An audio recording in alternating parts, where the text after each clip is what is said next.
তো সাইয়েদনা সুলাইমান বললেন, আল্লাহ, গোটা বিশ্বের সব প্রাণীকুল, পশুকুল, পক্ষীকুল, জিনকুল সবাইকে আমি একবেলা লাঞ্চ খাওয়াবো, দুপুরের খাবার। আল্লাহ বললেন, নো সুলাইমান, এটা তোমার কাজ না, এটা আমার কাজ, তুমি পারবা না। সাইয়েদনা সুলাইমান বললেন, আমার মনে বড় শখ, আমি যদি একবেলা সবারে মেহমানদারি করাইতে পারতাম, আমার কলিজাটা ঠান্ডা হয়ে যেত। আল্লাহ বললেন, ওকে, ট্রাই করে দেখো পারো কিনা। সাইয়েদনা সুলাইমান আলাইহিস সালামের অনুসারী ছিল জিনেরা। জিনের বাদশারে বলল, জিনের বাদশা, দাও সাগরের পাড়ে 40 কিলোমিটার জায়গার মধ্যে খাবারের আয়োজন করো। জিনের বাদশা বিশাল বিশাল ডেগ পাতিল নিয়ে সমস্ত জিনদেরকে নিয়ে রান্না বান্নার কাজ শুরু করলো। 40 কিলোমিটার ব্যাপী জায়গা নিয়ে খাবার তৈরি করা হচ্ছে।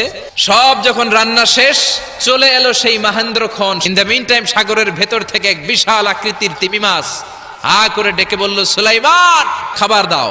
উনি ঘোষণা দিলেন, যাও এটারে খাবার দাও। তিমি মাছ বিশাল বড় হা করে বসে আছে সাগরে।